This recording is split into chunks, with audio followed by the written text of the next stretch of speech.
Hey guys, welcome back to the channel. Okay, here's what we've got done. I didn't bore you with a bunch of details. I'm kind of under a time crunch this week, but here's what all we got done. We've got a bracketry on this bracket right here. Holds our air box. That's our ignition coils. We got the fan cover shroud bolted in place. We got our clutch installed. Now let me tell you, once you bolt this engine in the frame, there's not enough room to remove this or to put that bolt in. Not that I've seen anyway. The way it looked to me, so I'm just putting it in whole. That's where I pulled it out. That's the way I'm going to put it back in. We've got everything bolted up that needs to be bolted up. I do got to do a little wire work there. I still got to get 2 new bolts since last time, so I got to take care of that. But pretty much, this thing is ready to be married back into the golf cart. Hopefully, I was wanting to get the cart cleaned up good before I put this in, but I think I'm just going to go ahead and reinstall it, and then I can pressure wash it. It ain't going to hurt it, because the cart is dirty. It's pretty bad off. Believe me, when I say it's dirty, it's dirty.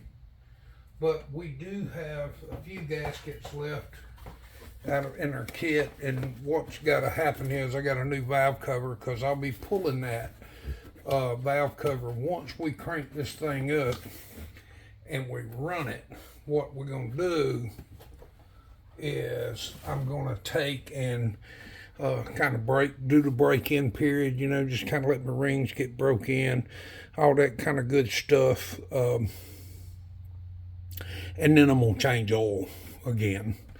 That's on anything y'all do, that. I mean, most of y'all do. If you don't, well, you should, because if there's any nasty that's in the motor, or say, new break-in stuff, it's going to come out of it at that point, and that's when you need to change your oil.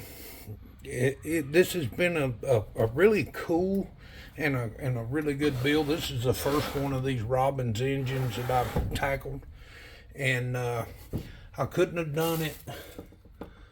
Well, I ain't gonna say I couldn't have done it, but here's the thing, fellas.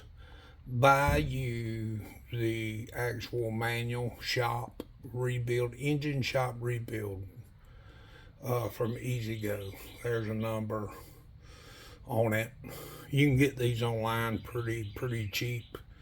Just select your model year, blah blah blah. That is like the best possible tool for these engines. I am a firm believer, if you can buy a manual, buy it, because it's going to tell you a lot of things. It's stuff you need to know. Anyhow, where we're at is getting this thing married into the cart, and then we'll be firing it up. Hopefully within the next video, y'all get to see me put it in the cart and get it fired up, and we'll get her going. We got a brand new card for it. We got all that stuff, so it's gonna be pretty nice. Hopefully this build's gonna come off real good. I got some really good stuff that'll go, and we're gonna do total video. My point is I want to try to get into better camera setup and all, because I've been kind of shooting this off the hip. So there you go.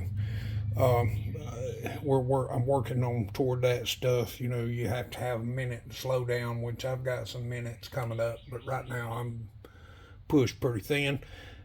Fellas, thank y'all so much, so much for watching along, hanging in there with me rambling and blah blah blah. But make sure you hit the like button. Share it, subscribe it. You know, if you ain't subscribed, subscribe. I'll assure you there's some great content coming, and this is just something to kind of re-break the ice. But we're going to get this thing put back in, and then we're going to bring everybody back with us firing it up and getting it ready to go. And we got a lot of customization stuff that she's wanting to do to the cart, and so we're going to be doing that, and so on and so forth. So it's going to be a whole lot of fun. Make sure you tune in, hit like, share, and subscribe, guys. We appreciate you.